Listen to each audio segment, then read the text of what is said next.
The snow fell thick and silent over the Ardennes in December 1944, blanketing the rolling hills and dense forests in a deceptive calm. Underneath that stillness, a storm of men and machines was gathering.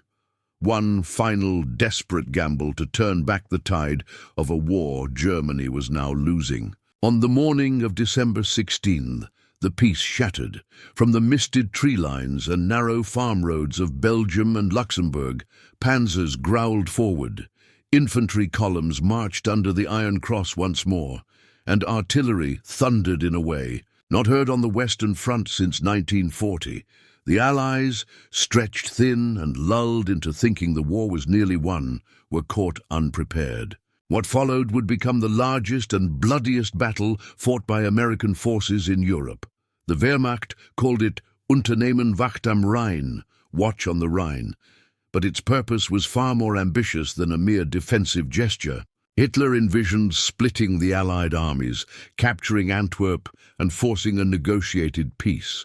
To do this, he would hurl some 200,000 men and 1,000 tanks into the Ardennes, through terrain the Allies had assumed was too difficult for a major offensive. German intelligence believed they faced exhausted American infantry units, many still composed of green replacements, supported by the same medium tanks they had encountered since Normandy, the dependable but predictable M4 Sherman. There, plans assumed that any armored resistance would be slow to react, predictable in its movements, and easily crushed by Panthers and Tigers. They were right about the weather.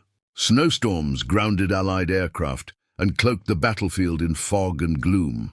They were right about the terrain, too. Narrow roads, thick woods, and frozen rivers made movement difficult for both sides. But there was one thing they were wrong about, something they could not have known. In the columns of reinforcements racing toward the front lines was a machine they had never encountered before. A tank that would shatter their assumptions about American light armor. It moved differently from the lumbering Shermans. It rode lower, to the ground, almost gliding across the icy roads with a fluidity that belied its weight.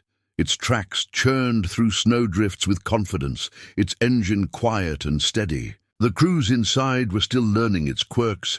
Many had only received their vehicles days earlier, with little time to train. But what they lacked in familiarity, they made up for in eagerness. They knew they were sitting inside something. Something the enemy had never seen.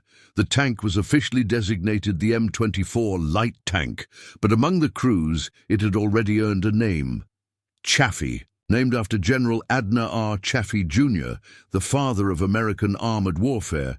It was the result of years of frustration with the obsolete M5 Stuart, a tank that had proven fast but weak, its 37mm gun nearly useless against German armor. The Chaffee was different. It carried a powerful 75mm cannon, the same gun mounted in many Sherman tanks, and its torsion-bar suspension allowed speed and maneuverability unimaginable in previous light tanks. It was faster, quieter, and deadlier. A scout that could fight, a light tank that could kill. German soldiers advancing through the Ardennes had no idea it was coming. Their intelligence officers had reported no new American designs.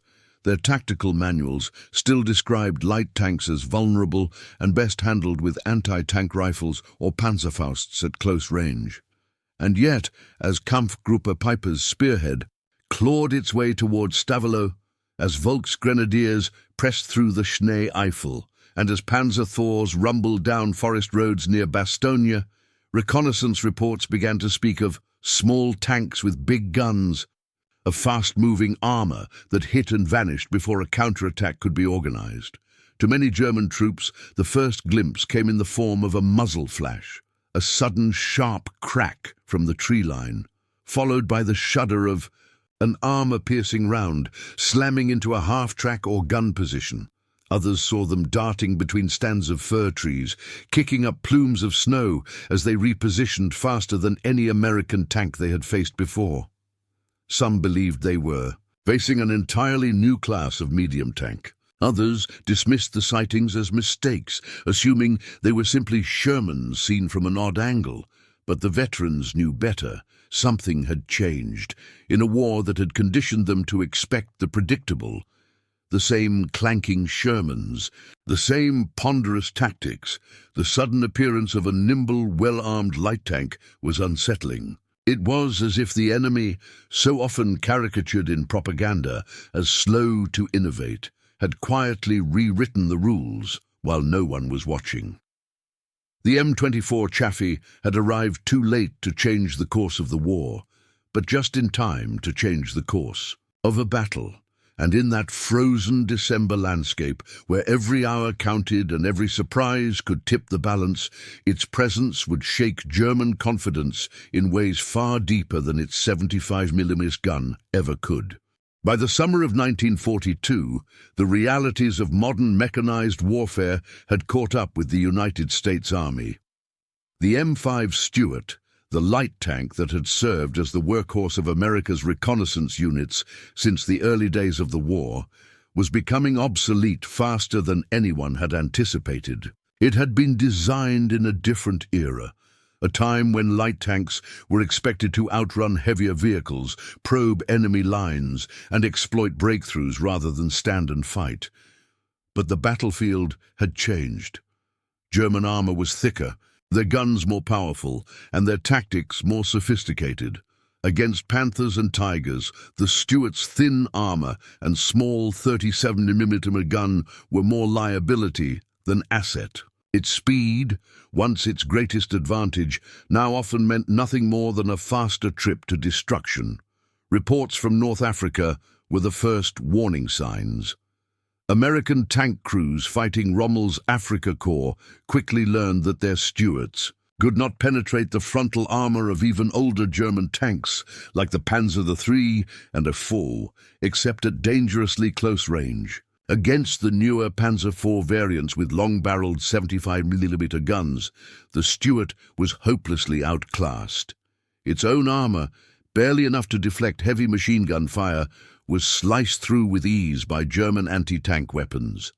Crews referred to it bitterly as a tin can or a death trap, and many used them reluctantly, more out of necessity than confidence. In Italy and later in France, the situation grew worse. The Stuart's 37mm rounds bounced harmlessly off German self-propelled guns and assault guns, and even when used as a reconnaissance vehicle, it was too often spotted and destroyed before it could fulfill its mission. The U.S. Army Ordnance Department knew something had to change. By early 1943, internal memos described the Stuart as unsatisfactory for modern armored warfare. Commanders in the field were demanding a light tank that could not only scout but also fight, a vehicle that retained the mobility and agility of a light chassis but carried enough firepower to stand a chance against the heavier weapons it would inevitably face. This set off one of the most urgent design efforts of the war, a race to replace a tank that had become a symbol of America's early war learning curve. The new project began under the designation Light Tank T-24, and it was built from the ground up with lessons learned in blood and steel. Engineers at Cadillac and Massey Harris, two companies already producing the M5, were tasked with designing something radically different. They abandoned the old vertical spring suspension and adopted a torsion-bar system, which offered a smoother ride and allowed for greater speed across rough terrain. They rethought the layout, lowering the profile and widening the turret ring to allow for a bigger gun. That gun, the heart of the new tank, would be a 75mm weapon derived from the M6 cannon used in the B-25 Mitchell bomber's nose. Compact, powerful and capable of firing a variety of high-explosive and armor-piercing shells, it transformed the vehicle from a glorified scout into a legitimate battlefield threat. Armor protection was improved as well. While the new tank would never match the heavyweights of the battlefield, it offered significantly more protection than the Stuart without sacrificing mobility. Sloped armor increased survivability against anti-tank rounds, and the turret design allowed for a more spacious interior, a welcome change for crews who had long complained about the cramped, suffocating conditions inside older light tanks. Designers even prioritized crew comfort and visibility, incorporating improved optics and ergonomic controls to make the tank more effective in reconnaissance and support roles. By the time prototypes rolled out for testing in late 1943, it was clear that the light tank T-24 was something entirely new. Gone was the flimsy, underarmed scout vehicle of 1942. In its place stood a machine that could scout, flank, and, if necessary, fight. Field trials confirmed what designers had hoped. The new tank could reach speeds of over 35 miles per hour, traverse rough terrain with agility, and deliver a 75mm shell accurately and rapidly. Crews who had once dreaded being assigned to light tank units now spoke with genuine enthusiasm about the T-24. In recognition of its performance, and in tribute to the man who had championed armored warfare in the U.S. Army, the tank was named the M24 Chaffee, after General Adna R. Chaffee, Jr., who had died in 1941 before seeing his vision realized. It was a fitting homage, for the M24 embodied everything Chaffee had believed in: speed, mobility, and firepower combined into a single, flexible platform.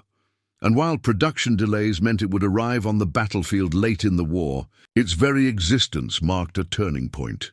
The era of the undergunned light tank was over. In its place was a new breed of armor, one born from frustration, forged in the lessons of defeat, and ready to meet the challenges of a changing battlefield.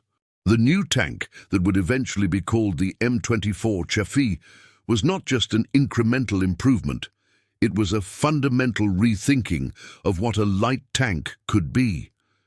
That transformation began not with a single design, but with a philosophy. The Ordnance Department and the engineers at Cadillac and Massey Harris understood that the battlefield was evolving faster than doctrine could keep up. A light tank could no longer be simply a fast scout with paper-thin armor and a popgun. It had to survive in an environment where the enemy fielded 45-ton Panthers, where anti-tank guns lurked behind every hedgerow, and where mobility meant nothing without the power to strike back. From the earliest blueprints in 1943, the Chaffee was conceived as a weapon built for a new kind of war. One of the first challenges engineers tackled was mobility. The M5 Stuart's vertical spring suspension, adequate in the early 1940s, was rough, noisy, and prone to failure on rough ground. Cadillac's team, drawing inspiration from German designs and American self-propelled artillery, turned instead to torsion-bar suspension, a system that used long, twisting steel bars to absorb shocks. It was smoother, more reliable, and allowed for higher speeds over broken terrain. Crews, testing early prototypes, reported that the ride was so stable they could fire accurately on the move, something nearly impossible in the old Stuart.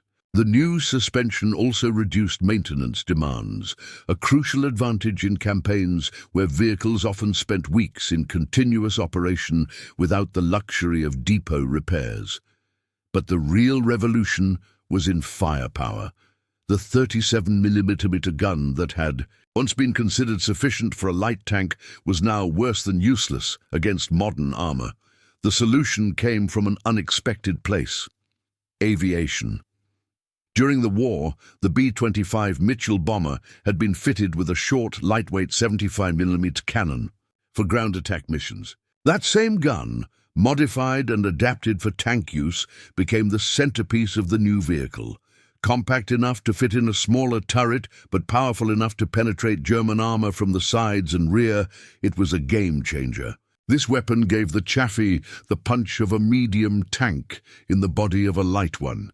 It could destroy armored cars, self-propelled guns, and even older Panzer IVs outright. And against Panthers and Tigers, it could at least fight back. Something no previous light tank could realistically claim. Designers also paid close attention to the tank's silhouette and profile. The Stuart had been tall and boxy, an easy target for enemy gunners. The Chaffee's hull was lower and more streamlined, with sharply sloped armor that improved its chances of deflecting incoming rounds without dramatically increasing weight. Its turret was redesigned with a focus on ergonomics, giving the crew more space to operate and improving visibility, a vital consideration for reconnaissance missions.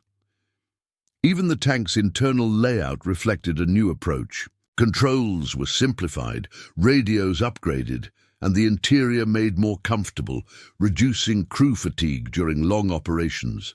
Cadillac and Massey Harris also embraced the idea of modularity and ease of production. Components were designed for rapid assembly and field maintenance. Engines and transmissions could be swapped with minimal tools, and many parts were shared with other vehicles to simplify logistics. The twin Cadillac V8 engines that powered the tank were derived from civilian car designs, meaning spare parts were abundant and mechanics were already familiar with their operation. This focus on practicality was deliberate. The US Army wanted not just a superior tank, but one that could be produced in quantity and kept running in the harshest field conditions. By the time the first production M24s rolled off the line, in 1944, it was clear that Cadillac and Massey Harris had done more than replace an aging vehicle. They had created a new class of tank entirely, one that blended speed, agility, and firepower in ways that defied existing categories. It was light enough to scout ahead of armored columns, yet powerful enough to support infantry and engage enemy armor. Its low profile made it harder to spot. Its suspension allowed it to maneuver in terrain where heavier tanks struggled, and its 75mm gun ensured it could deliver a decisive blow when needed. German intelligence would later admit that they were completely unprepared for a light tank of such capability. The M24 was the embodiment of a wartime lesson learned through hard experience. A tank's value was not just in its armor thickness or top speed, but in how effectively it combined every element: firepower, mobility, survivability, and ease of production into a single balanced machine. In that regard, the Chaffee was unlike anything the Wehrmacht had yet encountered. It was not just a new tank, it was a new answer to the question of what a light tank could be. By the time the first prototypes of the T-24 light tank rolled off the assembly line in early 1943, there was a sense within the Ordnance Department that they were looking at something special. The war had entered a new phase.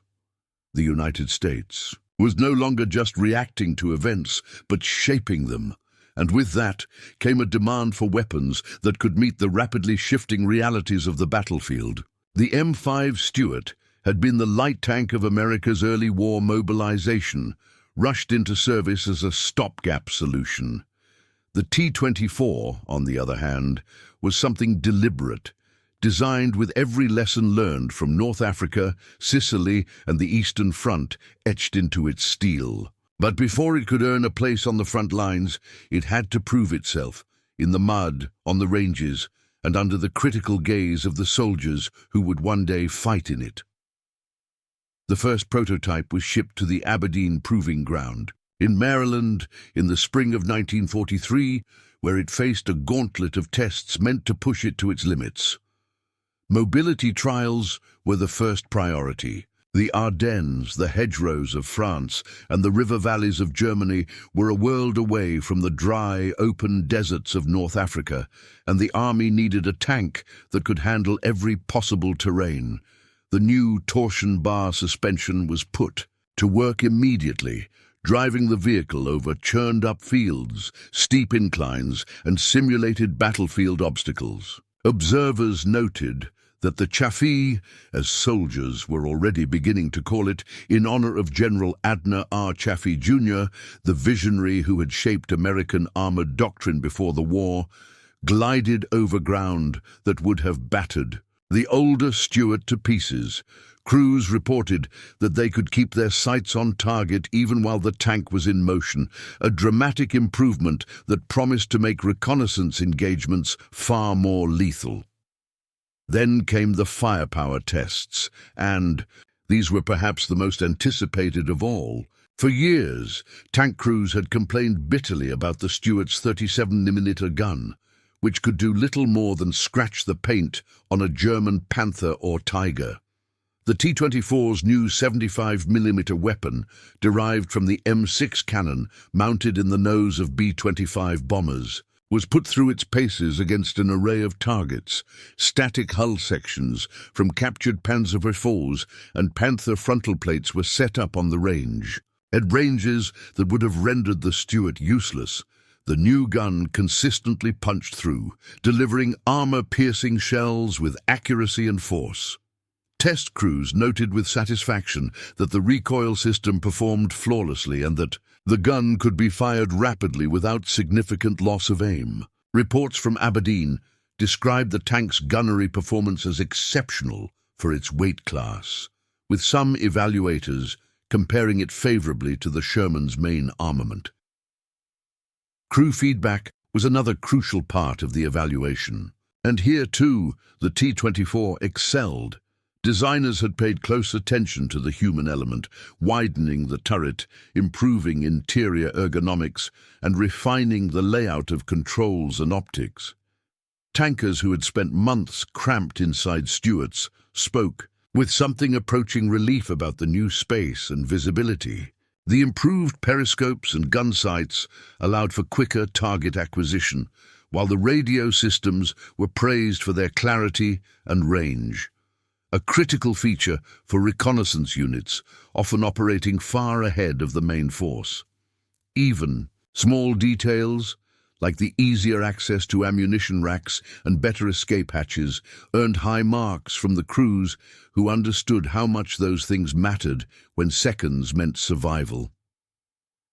As the months went on, prototypes were subjected to increasingly demanding field exercises. They slogged through mud and snow in Michigan, climbed steep inclines in Pennsylvania, and were pushed to their mechanical limits in endurance runs that covered hundreds of miles. Time and again, the T-24 proved itself resilient and adaptable. Maintenance crews reported fewer breakdowns than with previous light tanks, and commanders noted that its speed and maneuverability opened new tactical possibilities. It could scout deep into enemy territory, respond quickly to breakthroughs, and even serve as a mobile reserve capable of striking at vulnerable flanks before heavier tanks could be brought to bear. By late 1943, the verdict was clear. The tank, that had begun as a desperate attempt to replace an obsolete design, had evolved into something far more significant.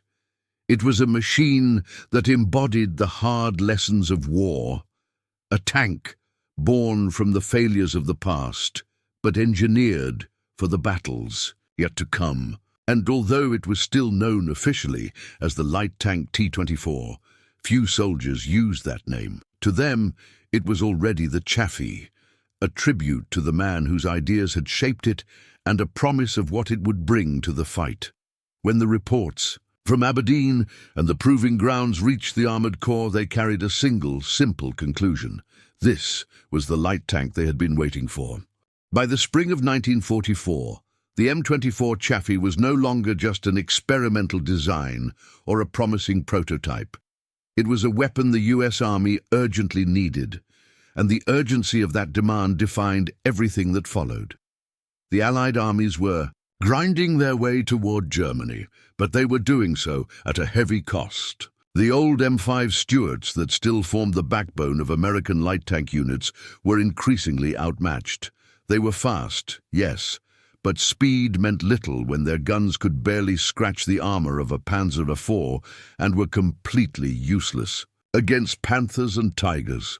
Their thin hulls turned them into death traps on the open battlefield, and reconnaissance units, the very eyes and ears of the advancing armies, were paying a steep price. Commanders wanted the new tank in the field as soon as humanly possible, and that meant turning a design on paper into steel and rivets at a pace the American industrial machine had never attempted before for a vehicle of its class. the task fell to Cadillac in Detroit and Massey Harris in Ontario, two companies already familiar with armored vehicle production, but now faced with a new challenge, producing a completely redesigned light tank at scale and in record time. The US Army set an ambitious goal: hundreds of tanks before the end of 1944, enough to begin replacing Stuarts in frontline divisions and equip reconnaissance battalions preparing for the final push into Germany.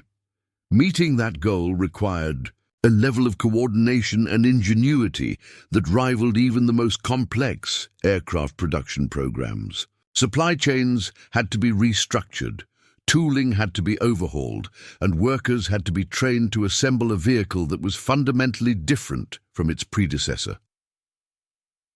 Production lines that had once built automobiles were retooled almost overnight.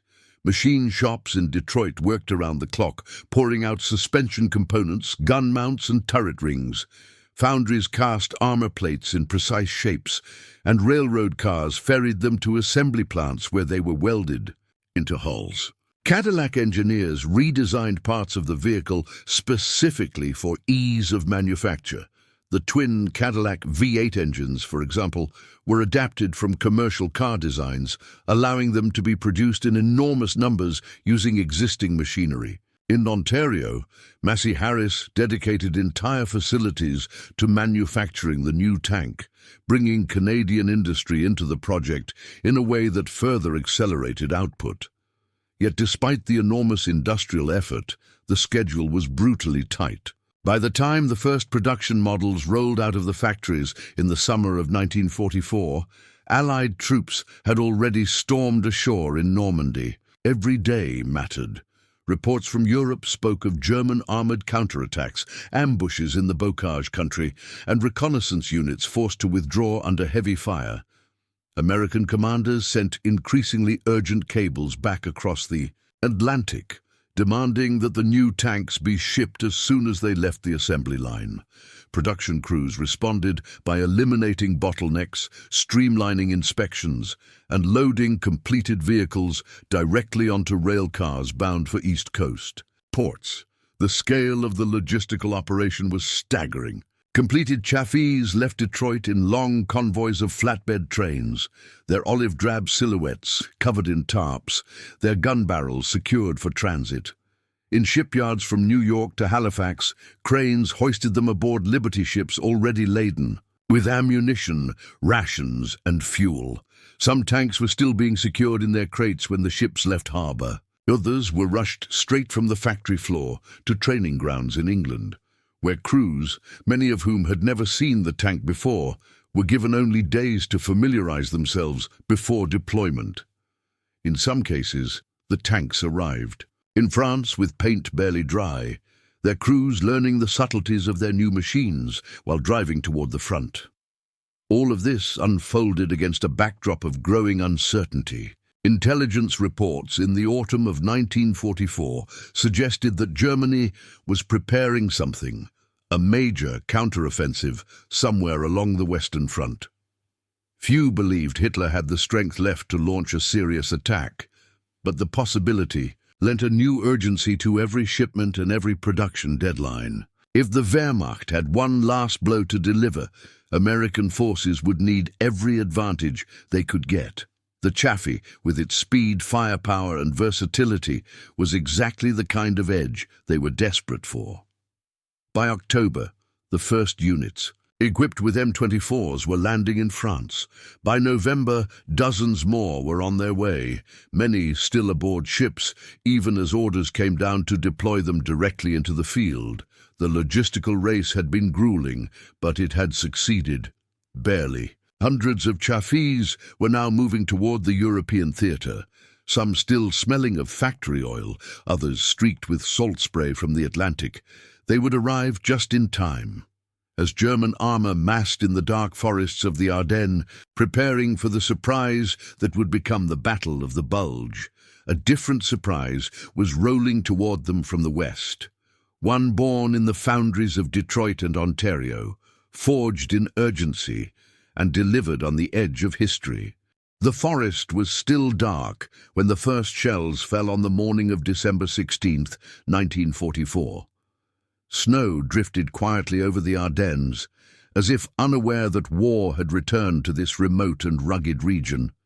But the illusion of peace vanished under the weight of German artillery. Trees splintered, roads shook, and the front lines, manned by thinly stretched American units enjoying what many believed was a lull in the fighting, erupted into chaos. From the dense woods east of the Our and Sauer rivers, the Wehrmacht's final gamble was underway. Panthers rolled forward in columns, infantry surged behind them, and communications posts across the American sector crackled with confusion and disbelief. The Germans had launched a massive offensive in the dead of winter, and the Allies were caught completely off guard. The opening blows fell hardest on the inexperienced divisions holding the Ardennes line. Many were resting, recuperating from the brutal campaigns of the summer and autumn, and their positions were never meant to withstand a major attack. Within hours, some units were shattered. Others fought stubbornly, but were forced to fall back as Panthers and Tiger IIs smashed through their defenses. Roads became clogged with retreating convoys and displaced civilians. Supply depots were overrun, bridges captured, and the front seemed to dissolve into a rolling tide of steel and snow. For the first time since Normandy, German armor was on the offensive in the west, and for a moment it seemed as if history might repeat itself. But the Americans were not the same army they had been in 1940. The logistical machine that had fueled the Allied advance across France roared into action. Reinforcements were scraped together from every direction. Infantry rushed from quiet sectors, artillery batteries redeployed from the rear, and tank battalions thrown onto icy roads with little more than a map and orders to hold the line. Among them were the first combat units equipped with the brand-new M24 Chaffee, tanks so new that some had been offloaded from ships less than a week earlier. Their crews were green in more ways than one. Many had trained on older M5 Stuarts and had only days to familiarize themselves with the Chaffee's new systems. Some had never fired its 75mm main gun with live ammunition. The rush to the front was a race against time. Convoys of Chaffees rumbled through snow-choked roads, their engines straining as they climbed the steep hills of eastern Belgium and Luxembourg. Supply trucks carrying ammunition and fuel followed closely behind, often under threat from Luftwaffe fighter bombers that still prowled the skies in small numbers. Tank crews huddled inside their vehicles against the bitter cold, checking radio frequencies and scanning the horizon for signs of enemy movement. They knew little of the larger battle unfolding around them, only that the line was collapsing and that they were being thrown into the middle of it. The first contact came near the town of Wiltz, where elements of the 740th Tank Battalion, many of them riding M24s, were ordered to support a battered infantry regiment trying to hold a vital crossroads. The situation was desperate. German reconnaissance units were already probing the approaches, and a column of half-tracks and Panzer IVs was reported advancing from the east. The Chaffees took up positions along a tree line overlooking the road, their guns loaded and ready. When the German vehicles appeared, the light tanks opened fire. Their 75mm rounds, far more potent than the Stuart's anemic 37mm shells, tore into the lead half-tracks and forced the rest of the column to halt. The German commander, expecting to brush aside a handful of outdated reconnaissance vehicles, found himself facing something far more dangerous. Word of the encounter spread quickly. Reports from forward observers described small tanks with unexpectedly heavy guns and fast-moving armor that strikes and vanishes.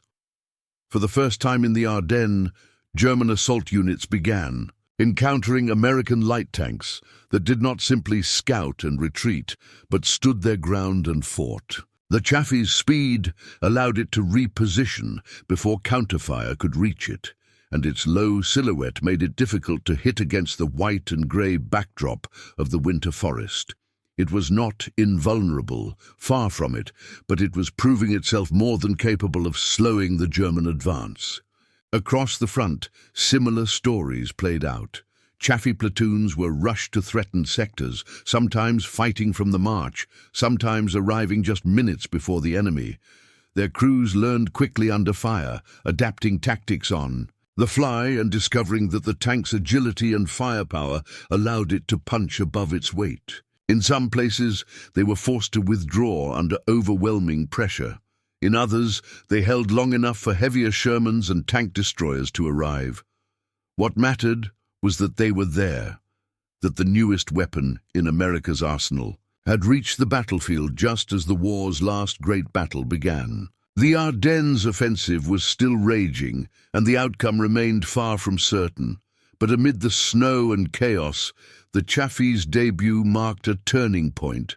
What had begun as a desperate scramble to rush an untested tank to the front was becoming something more significant. A demonstration of how speed, firepower, and adaptability could blunt even the most ferocious onslaught. For the men who fought inside those cramped steel hulls, there was no time to think about history or doctrine. Their orders were simple and absolute. Hold the line. And in the darkest days of December 1944, that was exactly what they did. The town of Bastogne was not supposed to become the centerpiece of a battle. Before the German offensive began, it was just another quiet Belgian crossroads, a strategic waypoint on the map, but far from the drama of the front lines. That changed, almost overnight, as the Wehrmacht's armored spearheads plunged into the Ardennes and began carving deep into American positions. Bastogne became a vital prize. Whoever controlled it, controlled the road network that fed the offensive. And so, as German tanks surged westward and American paratroopers dug in around the town's perimeter, it became the scene of the first major clashes between Hitler's armored columns and the newest tank in the U.S. arsenal, the M24 Chaffee. The first of these engagements took place on the icy roads east of the town, where elements of the 9th Armored Division and the 705th Tank Destroyer Battalion were trying desperately to delay the German advance. Among their ranks were several platoons of M24s, vehicles so fresh from the factory that their paint still bore shipping stencils. Their crews, many drawn from reconnaissance units, had little combat experience in their new machines, but in the chaos of the Ardennes there was no time for hesitation. Orders were blunt and urgent. Hold the approaches to Bastogne at all costs. Early, German encounters with the Chaffee were marked by overconfidence. Panther and Panzer IV commanders, accustomed to brushing aside light American armor, mistook the small, fast-moving tanks for Stuarts and assumed they posed little threat. The first contact came near the village of Ardennes, just east of Bastogne, where a German armored column, advancing through heavy snow, encountered an American screening force. The Chaffees darted out from behind tree lines and farm buildings, their engines roaring as they moved to engage. Expecting an easy kill, the German tanks rotated their turrets and advanced, only to be met with a shock. The M24's 75mm guns sparked, sending armor-piercing shells slamming into the thinner side plates of the leading Panzer IVs. Two German tanks burst into flames almost immediately, their crews scrambling out into the snow. The Panthers, heavier and better armored, swung their guns toward the muzzle flashes, but the Chaffees were already gone. Their torsion-bar suspension and light weight allowed them to reposition quickly, disappearing behind terrain features before the German gunners could line up a shot. Minutes later they appeared again, this time on the flank. More rounds slammed into the sides and rear of the German formation. One Panther, struck near its engine compartment, erupted in black smoke. Another hit on the turret ring, ground to a halt. What had begun as a routine advance turned into a confused brawl, with German tank commanders struggling to track targets that refused to stand still. It was a style of fighting the Wehrmacht had not expected from American light armor. The Chaffees never tried to slug it out head-to-head. They knew their thin frontal armor could not withstand a direct hit from a Panther's 75mm KWK-42 gun. Instead, they used speed and agility as weapons, striking where the enemy was weakest and withdrawing before counterfire could land. In doing so, they achieved what light tanks were meant to do: disrupt, confuse, and slow the advance. Each time, the German column tried to reorganize and push forward. Another ambush struck from a new direction. The effect on morale was noticeable. Prisoners later described the frustration of fighting an enemy that hit like a medium tank but moved like a scout car. Similar scenes played out near St. Vith, another critical road junction where American forces fought desperately to delay the German advance. There, too, Chaffee platoons played a key role in harassing armored spearheads and buying time for reinforcements. On one occasion, a 3-tank patrol engaged a column of 7 Panzer Poids emerging from a wooded trail. Using the terrain to their advantage, the American crews fired 2 quick volleys, disabling the lead and rear vehicles before withdrawing. Trapped on the narrow road and unable to maneuver, the remaining German tanks became easy targets for artillery. Called in by the Chaffee's radio operators, the Germans soon realized they were facing something new. Intelligence reports filtering back to higher command noted the appearance of fast, well-armed light tanks that were more dangerous than any reconnaissance vehicle encountered before. Field manuals were hastily updated to warn crews against underestimating them. Panther commanders were instructed to watch their flanks and coordinate more closely with infantry screens, precautions that reflected a newfound respect for the nimble adversaries. By the time Bastogne was fully encircled, the Chaffee's reputation was already spreading among both friend and foe. It was still a light tank, vulnerable in a direct fight, but it had proven it could shape the battlefield in ways far beyond its size. Its ability to appear suddenly, strike decisively, and vanish before the enemy could react turned it into a force multiplier, amplifying the effectiveness of infantry and artillery and complicating German planning at every turn. In those freezing December days, as shells rained down on Bastogne and the sky above remained choked with snow and smoke, the Chaffee earned its baptism of fire. It was not the heaviest tank on the battlefield, nor the most numerous, but in those first brutal clashes, it showed that it was precisely what the American army had needed: a predator in light armor and a harbinger of a new kind of mechanized warfare. On the battlefields of the Ardennes, word spread quickly when something unexpected appeared. German infantrymen, veterans of 5 years of brutal campaigning, prided themselves on their ability to read the enemy's weapons at a glance. They had fought British Churchills in Normandy, Soviet T-34s on the Eastern Front, and countless American Shermans from the hedgerows of France to the forests of Luxembourg. Light tanks, though, were never a cause for concern. They were pests, vulnerable, thin-skinned machines that could be swatted aside with a Panzerfaust or knocked out by a well-aimed 20mm shell. The American Stuart was the quintessential example. Tall, loud, and lightly armed, it was considered easy prey. Infantry units had learned to ambush them from ditches or tree lines, confident that a single close-range shot would end the fight. But that winter something changed. A new light tank appeared, smaller, faster, harder to kill, and its arrival forced the Wehrmacht to rethink some of its most basic assumptions. The first infantry squads to face the M24 Chaffee often mistook it for a Stuart. Its outline was unfamiliar, but in the confusion of battle, many German soldiers assumed it was just another variant of the same light tank they had destroyed dozens of times before. They would wait patiently in the snow, Panzerfausts at the ready, certain that a close-range shot to the hull or turret would set it ablaze. But when the moment came and the warhead struck, they were surprised to see the tank keep moving. The sloped armor, thicker than that of the M5 and designed to deflect incoming fire, absorbed glancing hits that would have easily penetrated its predecessor. Even direct strikes sometimes failed to stop it outright.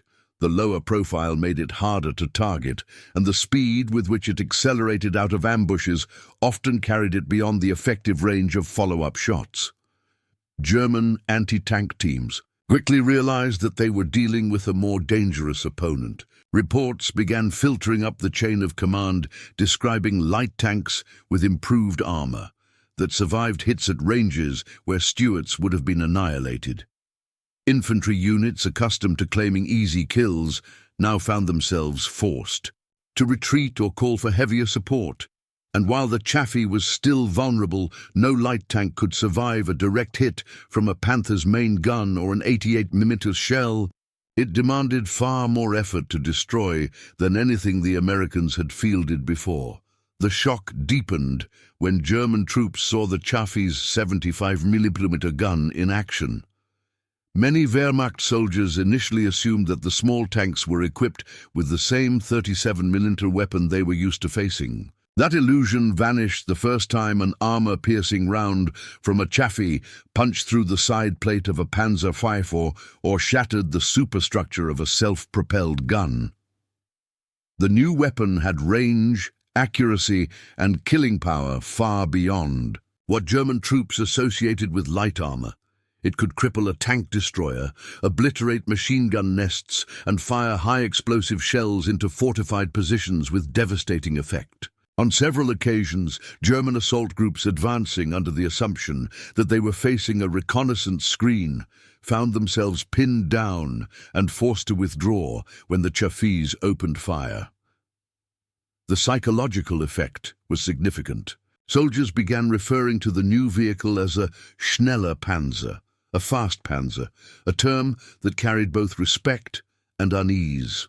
It was fast enough to evade pursuit, strong enough to shrug off light weapons, and deadly enough to threaten vehicles it had no business fighting. Anti-tank doctrine, which had long assumed that light tanks were a low-priority target, had to be revised. Panzerfaust teams were instructed to close to even shorter ranges.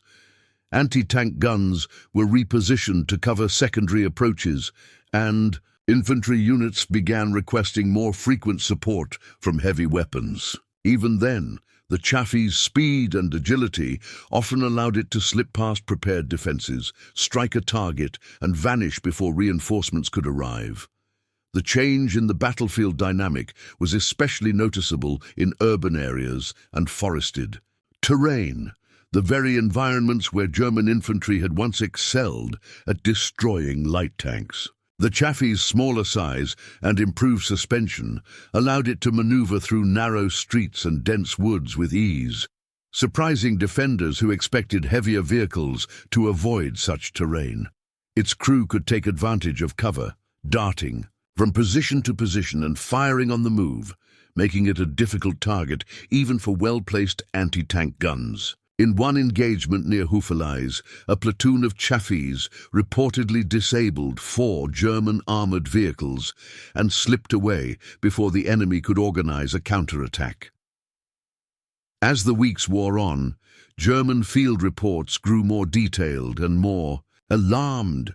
Divisional intelligence summaries began warning frontline units about the presence of a new American light tank with unusual speed and firepower. Some suggested it might be a completely new class of vehicle, something between a reconnaissance tank and a medium tank, and advised caution when engaging it. What had begun as dismissive confidence had turned into wary respect. The Chaffee had not been designed to win tank duels with Panthers or go toe-to-toe with Tigers. Its mission was mobility, reconnaissance, and exploitation.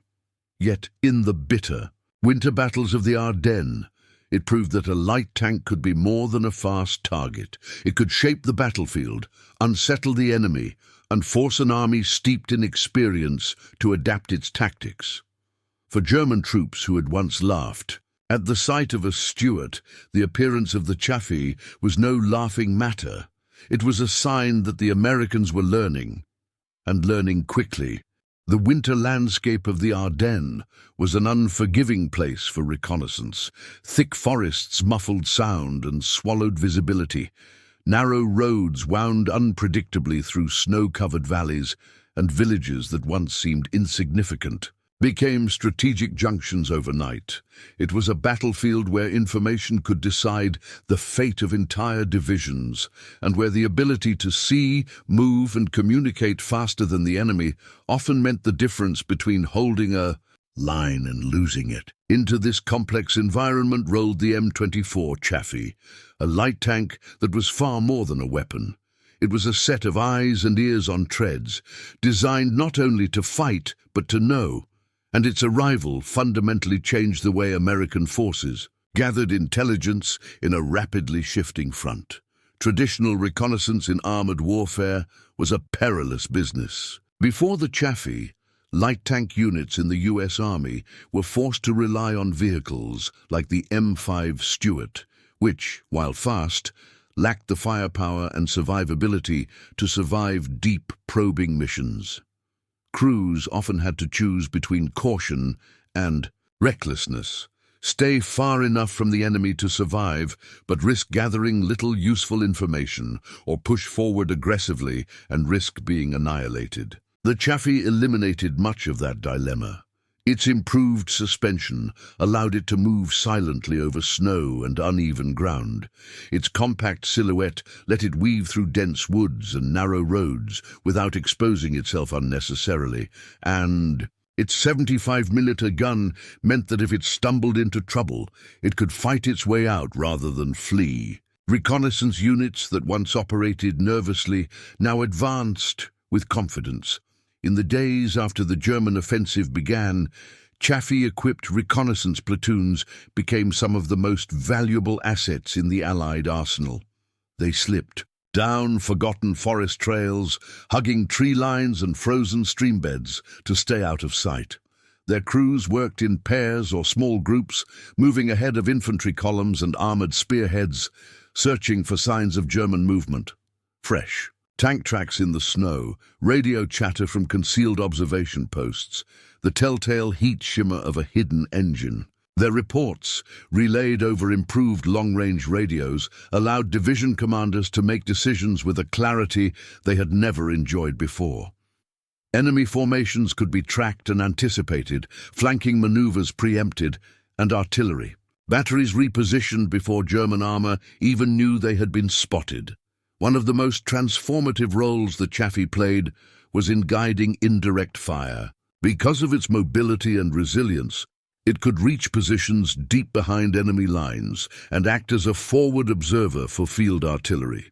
Once in place, crews used binoculars, rangefinders, and radio grids to mark enemy columns and strongpoints. Artillery units miles away would then unleash devastating barrages with uncanny precision, catching advancing panzers and infantry in killing zones they never saw coming. German officers, accustomed to American reconnaissance being limited and reactive, were stunned at how quickly and accurately artillery began to fall on their positions. Some suspected that the Americans had doubled their reconnaissance aircraft. In reality, many of those adjustments were coming from Chaffee crews hidden beneath the forest canopy, unseen and unheard. The tank's capabilities also made it invaluable for coordination between different arms of the U.S. Army. Reconnaissance units equipped with M24s often operated alongside cavalry groups and armored infantry, serving as the connective tissue between disparate elements of a combined arms force. They identified weak points in German lines for infantry assaults, scouted clear routes for supply convoys, and marked obstacles for engineers to clear. Their speed allowed them to scout far beyond the reach of foot patrols, while their durability meant they could linger and observe for hours without risking destruction from small arms or light artillery. In many cases, the Chaffee's reconnaissance work had effects far beyond the immediate battlefield. At St. Vith, for example, advance warning from M24 patrols allowed U.S. forces to evacuate critical fuel depots before they were overrun, denying the German panzers a prize they desperately needed. Near Bastogne, reconnaissance elements detected a flanking movement days before it materialized, allowing airborne and tank units to reposition and strengthen vulnerable sectors. These were not dramatic tank duels or sweeping offensives, but they were the quiet, unseen victories that shaped the outcome of the larger campaign. For the crews themselves, reconnaissance work was an exercise in discipline and patience as much as courage. They had to move silently, observe carefully, and know when to fight and when to fade into the trees. A single mistake, a too loud engine rev, a careless radio transmission could reveal their position and invite destruction. Yet when done correctly, their work multiplied the effectiveness of every gun, shell, and soldier on the field. They turned artillery into a scalpel instead of a hammer, and allowed commanders to fight battles on their terms rather than the enemy's. By the end of the Ardennes campaign, it was clear that the M24 Chaffee was not just a tank, but a force multiplier. Its reconnaissance work reshaped how American armored divisions understood and controlled the battlefield. In a war defined by massive clashes and overwhelming firepower, it proved that knowledge, knowing where the enemy was, where they were going, and how to stop them, was still the most powerful weapon of all. And in the snow-bound forests of Belgium, no vehicle provided that knowledge better than the Chaffee. For the German soldiers who had survived years of mechanized warfare, there were few surprises left on the battlefield. They knew the rumble of a Sherman engine before it came into view, could identify a Churchill by the sound of its tracks, and had long since dismissed the M5 Stuart as little more than a nuisance. They had studied Allied armor, learned its strengths and weaknesses, and crafted tactics to exploit them. But in the winter of 1944, during the chaos of the Ardennes offensive, a new and unsettling variable entered the equation. Reports of small, tanks with big guns, began to circulate through the front, confusing commanders and unsettling infantry who had once considered American light armor an afterthought. What they were encountering was the M24 Chaffee, and its presence began to gnaw at the confidence of even veteran units. The first sign that something was different came from battlefield interrogations. Prisoners captured in the fighting around Bastogne and Saint-Vith described encounters with American tanks that defied their expectations. One lieutenant from the 26th Volksgrenadier Division, taken prisoner after a failed assault on a road junction, told his interrogators that his unit had been pinned down by what they believed to be a new class of medium tank. "It was fast," he said. "Too fast for a Sherman, but its gun was heavy. We thought maybe the Americans had built something like a Panther." Another captured tank crewman admitted that his unit hesitated to advance after the destruction of 2 Panzer IVs by what they assumed was a larger, more powerful vehicle. "We saw the muzzle flash and thought it must be a 76, he said, referring to the Sherman's upgraded gun. "But then it moved, quickly like a scout car. We did not understand." The confusion was not confined to the front lines. German intelligence officers collecting field reports struggled to make sense of the conflicting descriptions. Some claimed the new tank was a lighter Sherman variant. Others speculated it was a completely new design, perhaps a British or Canadian model rushed to the front. The fact that many units encountered the Chaffee in small numbers, typically in reconnaissance or support roles, only deepened the mystery. In several cases, German commanders grossly overestimated the size and composition of the American armored force opposing them. A reconnaissance report warning of numerous fast medium tanks near Bastogne was later revealed to be based on sightings of just 5 Chaffees operating independently. The psychological effect of this uncertainty was profound. German tactics were built on a careful understanding of Allied capabilities, but the Chaffee blurred the categories that those tactics relied on. If a light tank could strike like a medium, if a reconnaissance vehicle could survive a direct engagement, Then long-held assumptions about how to fight the Americans were suddenly in question. Infantry, who once ignored light tanks, now treated them as major threats. Anti-tank guns that had been reserved for Shermans were redirected toward Chaffees, sometimes leaving heavier vehicles free to maneuver. Even Panther crews, who had once scoffed at the idea of being threatened by light armor, began requesting additional infantry screens to guard their flanks.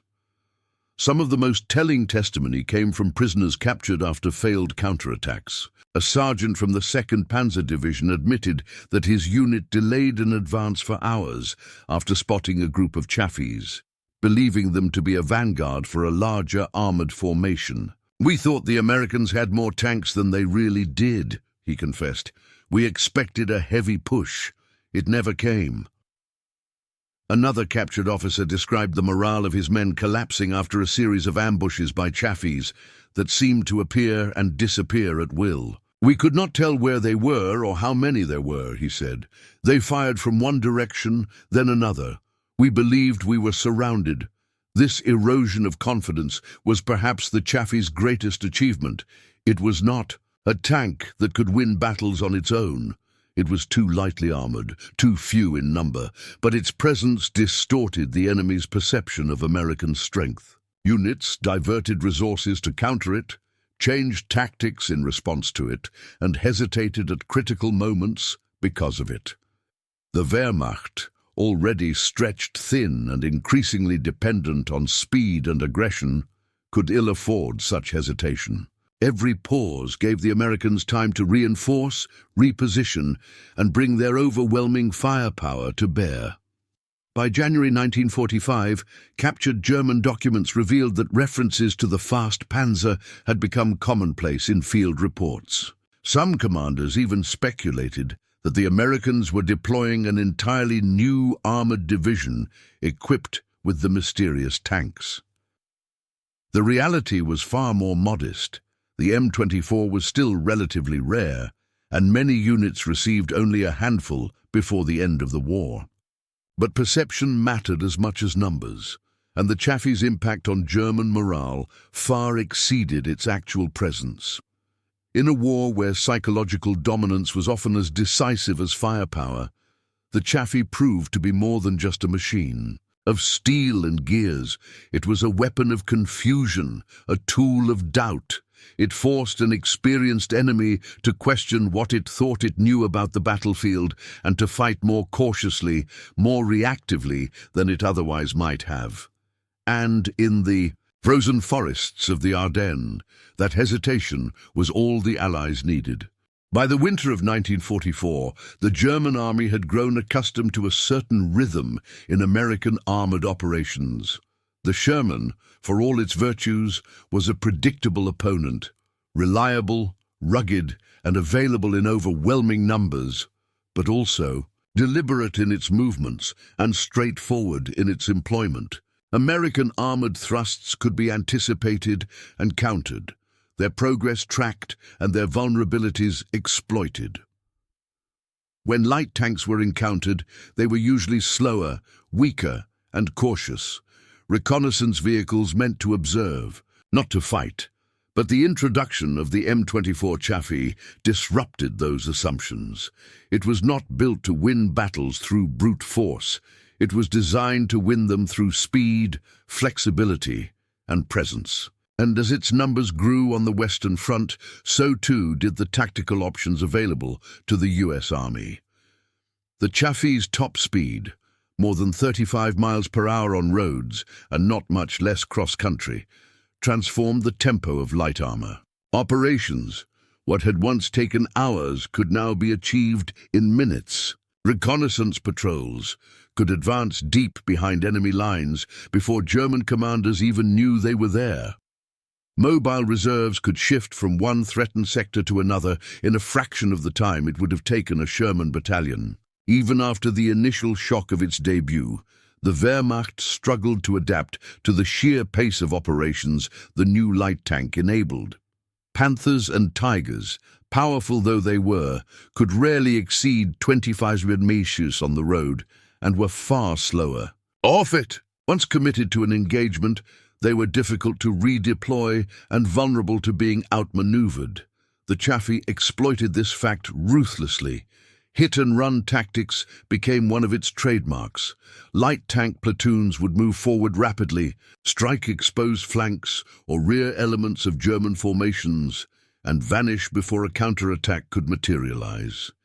In one action near Mannheim, a pair of M24s skirted a German column stalled by fuel shortages, destroyed 2 ammunition trucks and a command vehicle with high explosive shells, and then retreated into a patch of forest before heavier armor could respond. Such attacks did not win battles outright, but they disrupted operations, severed supply lines, and sowed confusion. German commanders accustomed to static fronts and deliberate advances found themselves reacting to threats from unexpected directions, forced to divert valuable units to guard against a foe that seemed to be everywhere at once. The Chaffee's mobility also gave U.S. commanders new flexibility in how they deployed their forces. Light tank units, once confined to scouting and screening roles, could now act as rapid response elements, plugging gaps in defensive lines, reinforcing infantry under sudden attack, or exploiting breakthroughs when German resistance crumbled.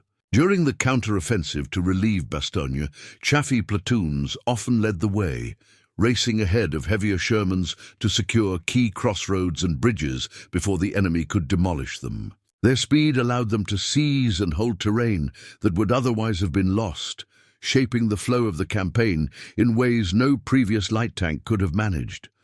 German after-action reports reveal the depth of frustration this mobility caused. Commanders repeatedly complained of their rear areas being harassed by fast-moving enemy tanks that struck supply depots, ambushed convoys, and vanished before reinforcements could arrive. Fuel columns became favorite targets. Even a small Chaffee patrol could disable or capture dozens of supply trucks, forcing German spearheads, already dependent on tenuous logistics, to halt and wait for resupply. In the campaign, where fuel shortages often determined the pace of advance, these raids had effects far beyond their immediate tactical results. The mobility advantage also had a psychological dimension. German troops, long accustomed to dictating the terms of engagement against American light armor, found themselves constantly on edge. They could never be sure where the next attack would come from or how quickly it would arrive. A unit that believed it was secure could suddenly come under fire from a Chaffee platoon that had covered 20 miles in less than an hour. This unpredictability eroded morale and made even routine movements risky. The constant need to guard flanks, screen supply routes, and maintain rear security stretched German resources thin and diluted their combat power at the front. For American forces, the success of the Chaffee validated a doctrinal shift that had been developing since the early years of the war. The idea that mobility, not armor thickness, was often the decisive factor in mechanized warfare. A tank that could not be hit was, in many situations, more valuable than one that could withstand a hit. A tank that could be where the enemy least expected it could achieve results disproportionate to its weight and firepower. The M24 embodied that philosophy better than any light tank before it. In the Ardennes, where roads were narrow, weather conditions brutal and timing critical, that philosophy paid off. German armored columns that might have rolled unopposed in 1943 found themselves harried and delayed at every turn in 1944. The Chaffee's presence did not guarantee victory, but it ensured that American commanders could shape the battlefield tempo rather than simply respond to it.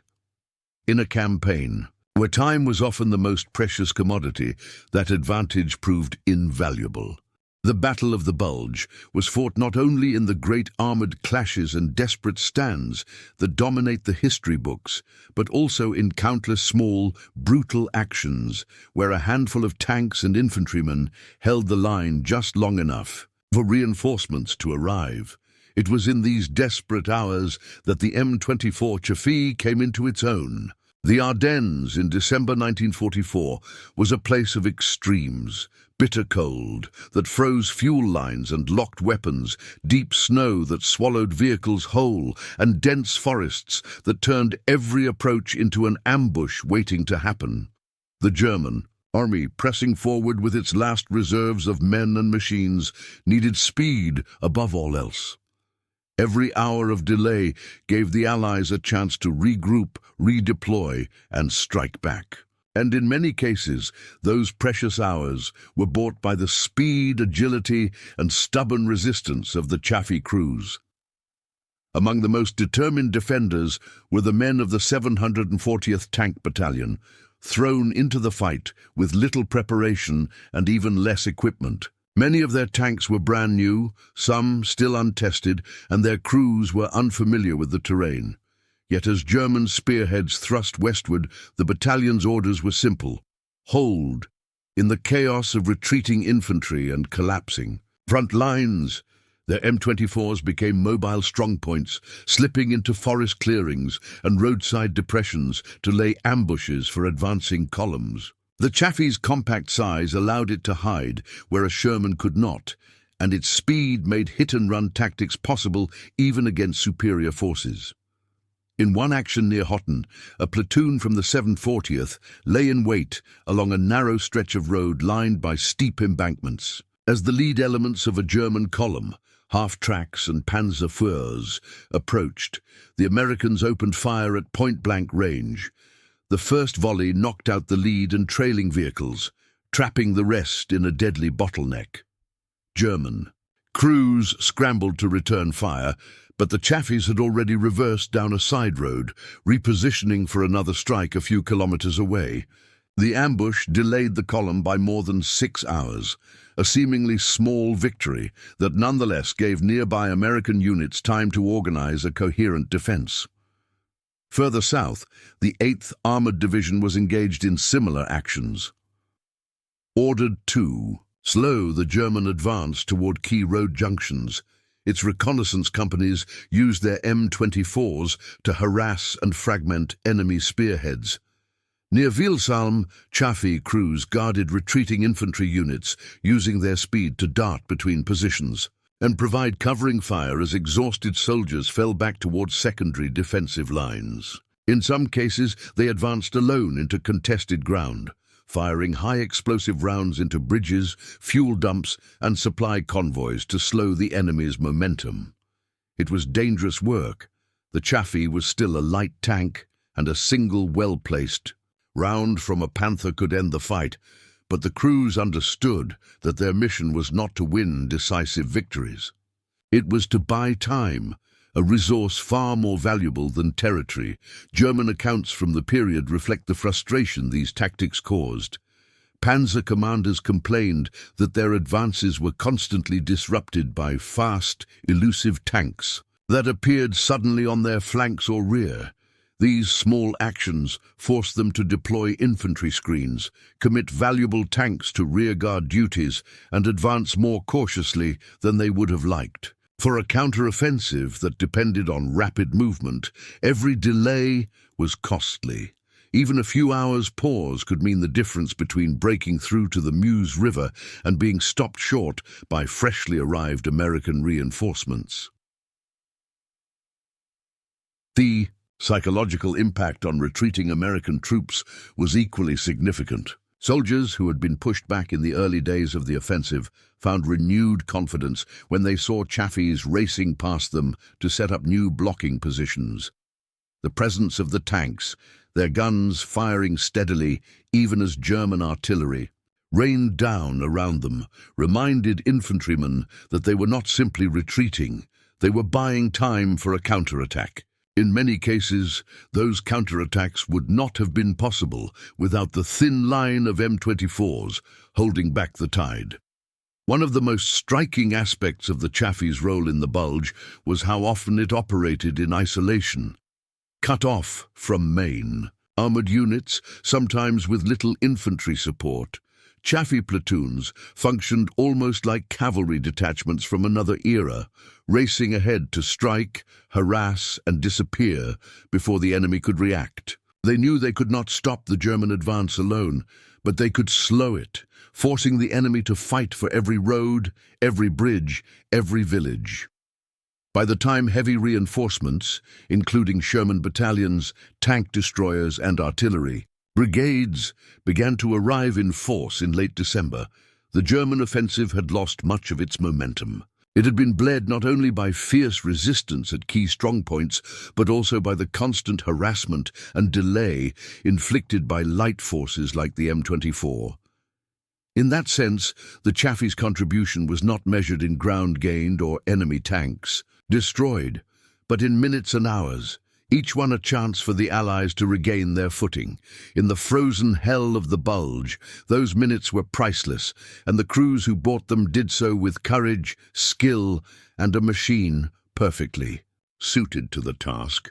As the Battle of the Bulge raged on and the M24 Chaffee's presence became more widely known, German commanders and engineers grew increasingly curious and concerned about what exactly they were facing.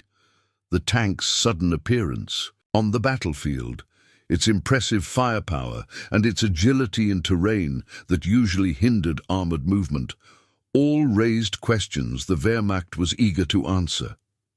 Interrogations of captured American tankers provided only fragments of information, much of it conflicting. Some prisoners called the new vehicle a reconnaissance tank, others referred to it as a light assault vehicle, and still others insisted it was simply an improved Stuart. But the field reports coming in from the front suggested something far more sophisticated. It became a priority for the German army to capture one intact. The first such opportunity came in late December 1944, during a chaotic engagement near the town of Rochefort. A platoon of M24s from the 7th and 40th Tank Battalion was ambushed by concealed anti-tank guns as it attempted to withdraw after a delaying action. 2 of the tanks were destroyed, but a third, disabled by a hit to its track, was abandoned by its crew and captured largely intact. Within hours, German recovery teams had hauled the vehicle behind their lines. It was quickly transported to an armored testing facility near Koblenz, where engineers and ordnance officers gathered to examine what they believed might be one of the most significant pieces of Allied technology they had yet recovered. What they found astonished them. The first point of interest was the suspension. German light tanks and armored cars had long relied on leaf spring systems or early torsion-bar designs, but the Chaffee's torsion-bar suspension was a leap forward. It gave the tank remarkable speed and stability even over rough terrain, and allowed it to maintain accuracy while firing on the move, a capability that many German tanks still struggled to match. Reports from the test range noted with admiration how smoothly the M24 rode over obstacles and how its suspension design allowed for quick acceleration and maneuvering without excessive track wear. "This is a light tank," one engineer wrote in a classified memorandum, "but it behaves like a heavier vehicle." Next, they turned their attention to the turret. German light tanks tended to have cramped interiors that limited crew efficiency, but the Chaffee's turret was surprisingly spacious. It allowed the gunner, loader, and commander to work without interfering with one another, improving rate of fire and situational awareness. Observers were particularly impressed by the arrangement of the optics and the smooth traverse mechanism, which they found faster and more responsive than those on many German tanks. The internal layout reflected an attention to crew comfort and combat efficiency that impressed even the most skeptical examiners. "It is not only a weapon," one technician observed, "but a workplace designed for sustained fighting." The most significant revelation, however, was the gun. German intelligence officers had initially assumed that the Chaffee's main armament was a downsized version of the Sherman's 75mm, but the reality was more ingenious. The weapon had been adapted from an aircraft cannon used on B-25 Mitchell bombers, a design choice that kept the gun compact without sacrificing penetration or firepower. Its breech was smaller, its recoil system more efficient, and its ammunition lighter, allowing for a higher rate of fire than German engineers had believed possible in a light tank. Firing tests conducted with captured American shells showed that the weapon could penetrate the side armor of a Panther at reasonable combat ranges, a feat previously thought impossible for a vehicle of its weight class. It is a weapon far beyond what is expected of a reconnaissance tank, a senior ordnance officer wrote. It is capable of destroying medium armor and supporting infantry with equal effectiveness. The combination of these features left a strong impression on the German evaluators. In their final report, they concluded that the M24 represented a new category of armored vehicle, one that blurred the lines between reconnaissance and combat roles. It was fast enough to scout, tough enough to survive hits from light anti-tank weapons, and armed well enough to destroy targets traditionally reserved for medium tanks. This flexibility, they warned, made it a dangerous opponent. It is not the number of these tanks that is concerning, one report concluded. It is the confusion they cause. The enemy can now deploy a light unit with the capabilities of a heavier one.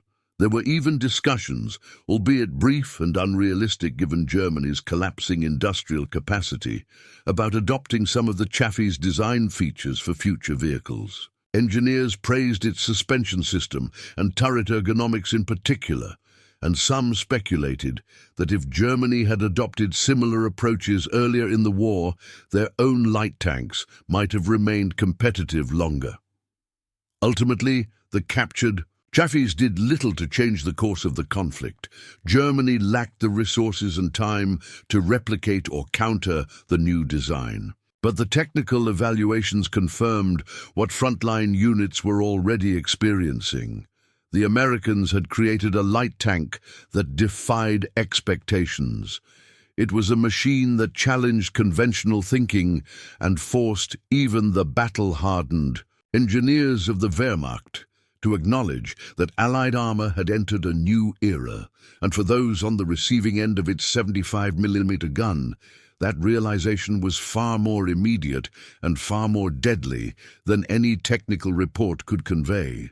By the first weeks of January 1945, the German dream of splitting the Allied front and forcing a negotiated peace had evaporated.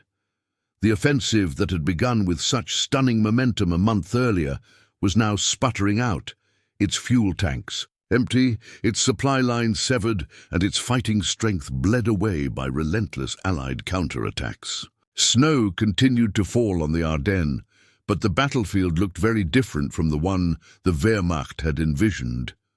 German spearheads that had once driven deep into Belgium now struggled just to hold ground. The remnants of elite units were retreating under heavy fire, and the long columns of armor that had once surged forward in confidence were now targets for Allied artillery and fighter bombers. And among the many lessons German soldiers carried back from that failed offensive was one they had not anticipated. The Americans were far more adaptable and far more capable of rapid innovation than anyone in Berlin had believed. For German troops, the M24 Chaffee became a potent symbol of that realization. In the early days of the Ardennes offensive, they had expected to fight an enemy with familiar tools, the same Shermans, the same Stuarts, the same doctrine they had faced in Normandy and beyond. But the sudden appearance of a light tank that did not behave like a light tank was deeply unsettling.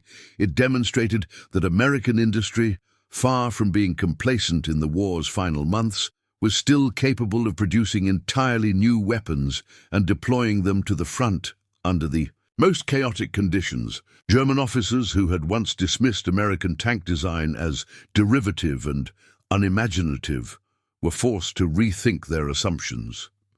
It was a shock, one captured Panzer commander admitted in an interrogation. We thought they would rely on mass, not invention, but this new tank was clever, and it was there when it mattered. The Chaffee's effectiveness during the Bulge was not measured solely in tank kills or ground gained. It was measured in the countless ways it contributed to slowing, frustrating, and ultimately blunting the German offensive. Its speed allowed it to exploit weaknesses in the enemy's advance, darting into gaps and harassing columns that had outrun their infantry support. Its firepower gave reconnaissance units the confidence to engage where they once would have withdrawn. Its ability to survive hits from light anti-tank weapons forced the Germans to commit heavier guns, stretching their resources thinner, and, perhaps most importantly, it bought time. Time for infantry divisions to regroup, time for heavy armor to arrive, and time for the Allied air forces to return to the skies once the weather cleared. Allied commanders quickly recognized the significance of what they had in the M24. Reports from the field praised its performance in nearly every role. General Omar Bradley's headquarters noted that reconnaissance operations had become more aggressive and effective wherever Chaffees were present. Patton's Third Army, which had raced north to relieve Bastogne, found the new tank particularly valuable in the fast-moving, fluid battles that characterized the counteroffensive. Even commanders who had initially been skeptical of investing in a new light tank late in the war conceded that it had proven its worth. By the end of January, plans were already underway to expand production and deploy larger numbers of M24s for the final drive into Germany. The lessons drawn from the Ardennes extended beyond the tank itself. The Chaffee's success validated a broader shift in American military thinking, one that emphasized adaptability, integration of new technologies, and the ability to field improved designs even in the midst of war. It was a reflection of the vast industrial power of the United States, which could design, test, produce, and deploy a brand new tank while still supplying the massive armies fighting across Europe and the Pacific. For German commanders, many of whom were struggling just to replace lost vehicles, this was perhaps the most demoralizing lesson of all.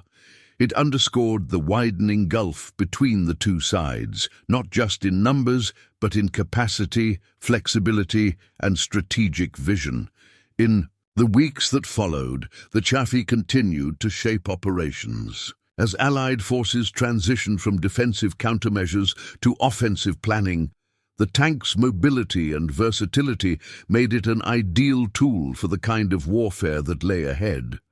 It could lead reconnaissance pushes into the Rhineland, screen advancing columns, and exploit breaches in German lines once the Siegfried defenses were pierced. Its performance during the Bulge ensured that it would play a central role in the final campaigns of the European war. For the German soldiers who trudged back eastward through the snow, the memory of the M24 lingered. It was more than a tank. It was a symbol of the industrial juggernaut they were up against, a reminder that even in the last desperate months of the war, the Allies were still capable of surprise. And for the Americans, it was a quiet vindication. They had taken a weapon conceived in frustration and rushed into service under immense pressure, and it had performed beyond expectations. The Bulge had been a hard lesson in many ways, but it had also shown that innovation and adaptability were just as decisive as numbers and firepower. The Chaffee, small and often overlooked, embodied that truth better than any other machine on the field. When the snows of the Ardennes finally melted and the wreckage of the Battle of the Bulge was cleared from the roads and forests, the M24 Chaffee rolled on. It had arrived on the battlefield in haste and uncertainty, rushed into service before many of its crews had even fired a live round, and yet it had exceeded every expectation placed upon it. What had begun as an urgent replacement for an obsolete light tank ended the war as something far more significant, a model for how light armor could be used, how it could fight, and how it could evolve. In the final months of World War II, the Chaffee had proven that speed, firepower, and versatility could redefine the role of a light tank, and in the years that followed, that lesson would ripple across armies and continents. The M24 quickly became the standard light tank of the United States Army in the immediate post-war era. It was deployed across Europe as part of the occupation forces, patrolling a continent still divided by the ruins of war and the first lines of a new geopolitical struggle. Its reliability and ease of maintenance made it ideal for these duties, but it was also more than a peacekeeper. As tensions rose on the Korean peninsula in 1950, the Chaffee was once again called to fight, this time against North Korean T-34-85s. Though outgunned and out-armored by the Soviet-built medium tanks, the M24's speed and tactical flexibility allowed it to play valuable roles in reconnaissance, infantry support, and delaying actions during the desperate early months of the war. Once again, it bought time, allowing heavier American tanks like the M26 Pershing and the M46 Patton to arrive and stabilize the front. Beyond U.S. service, the Chaffee became one of the most widely exported tanks of the post-war era. Dozens of nations received it under American military aid programs, from NATO allies like France, Italy, and Norway to emerging post-colonial armies in Asia, Africa, and Latin America. In some countries, it remained in service well into the 1970s and even the 1980s, often upgraded with new engines, radios, and weaponry. In France, M24s fought in Indochina and Algeria. In India and Pakistan, they clashed in border skirmishes. In South America, they patrolled jungles and mountain passes as part of regional defense forces. Wherever they went, they carried with them the legacy of a machine born in the snow-covered forests of Belgium, a tank that had proven that light did not mean ineffective. The Chaffee's design also left a deep imprint on the generations of light tanks that followed. The lessons learned from its development and combat use shaped the evolution of vehicles like the M41 Walker Bulldog, which carried forward the emphasis on speed, improved firepower, and crew ergonomics. The concept of a light tank capable of both reconnaissance and combat, once seen as contradictory, became standard doctrine. Even modern light-armored vehicles, from airborne deployable tanks to wheeled reconnaissance platforms, owe a conceptual debt to the M24's fusion of mobility and lethality. Yet for all its later achievements and long service life, the defining chapter of the Chaffee's story remained those bitter weeks in December 1944. That was when it first proved itself not as a mere replacement for the Stuart, but as a fundamental rethinking of what a light tank could do. In the Ardennes, German soldiers who had once laughed at the sight of American reconnaissance armor found themselves forced to respect and fear a new adversary. They learned that the lightest tank on the field could still be deadly, that speed could outmatch brute strength, and that innovation could overturn assumptions formed by years of war. It was a revelation born of necessity, but it was one that reshaped the way both sides thought about armored warfare. The legacy of the M24 is not measured only in its battlefield statistics or the number of armies that adopted it, but in the shift of mindset it forced upon its enemies and its creators alike. It demonstrated that technological adaptation could occur even in the closing stages of a global conflict, that an army willing to evolve could catch its opponents off guard, and that mobility and versatility were not compromises, they were strengths. The Chaffee may have been a lightweight by classification, but in the history of armored warfare, it carried far more weight than anyone could have imagined when it first rolled into the snowbound forests of the Ardennes. And long after the last one was retired from active service, that cold December debut continued to define its legacy, a moment when the American light tank shed its reputation as a weak link and claimed its place as a weapon worthy of respect.